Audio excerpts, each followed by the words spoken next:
How you doing, YouTube? Matt Massive Beer Reviews, back with yet another review. A little bit of West Coast IPA, hopeful goodness, in the form of Other Half Brewing.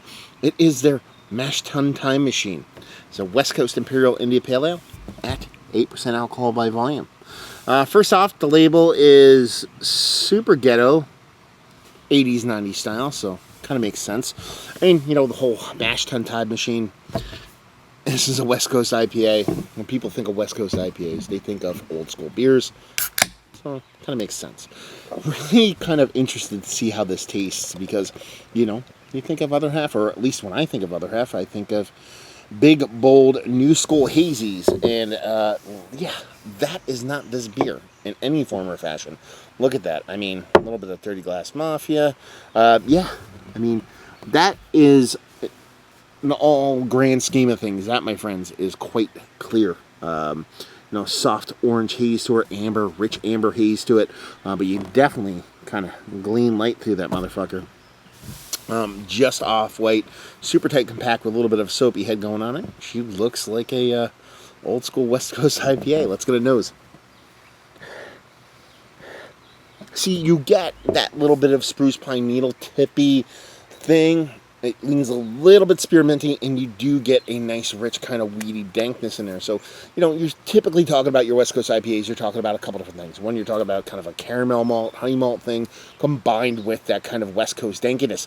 There is a dankiness in there, but it's more of a weed dankiness than a kind of rich, resiny, piney kind of dankiness. And when you do get those kind of pine notes in there, they're a little bit brighter, a little bit loftier. They have that little bit of slight kind of effervescent kind of a eucalyptus-y thing I talk about every now and then. And that's pretty much it. She smells the part, though. Don't be mistaken. Cheers.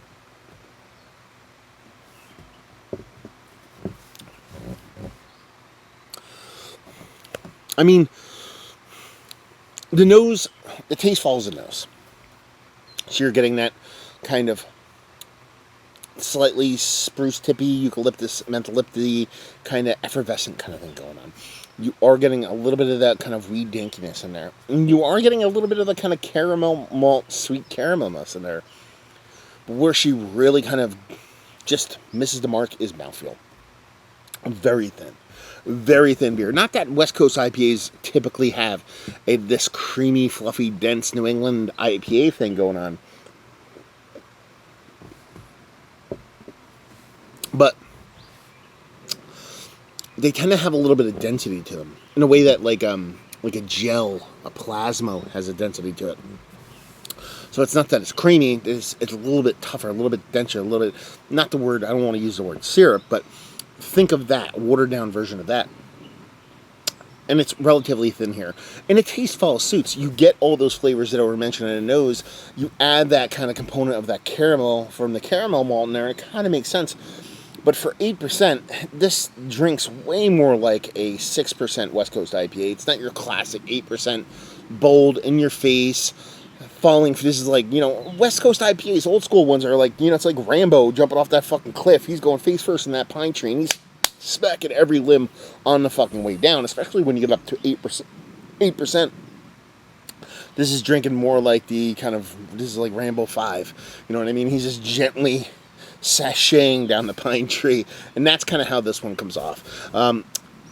It is West Coast leaning, and here's the weird thing about it, is that they, you know, Mash Tun Time Machine, West Coast Imperial India Pale Ale.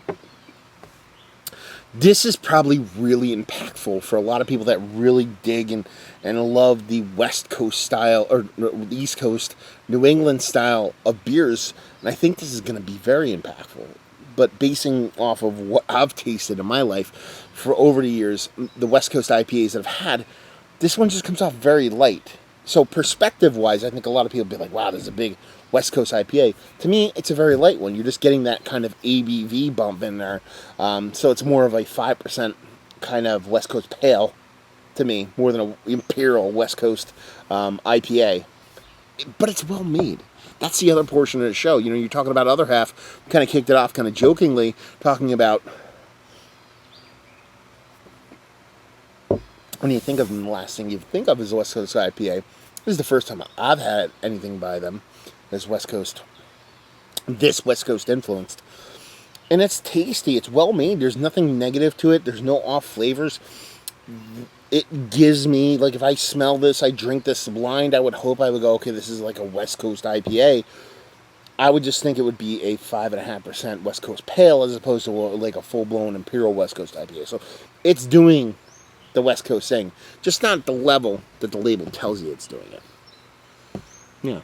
Makes me think some fuckduggery goes around with some ABVs, but that's just me.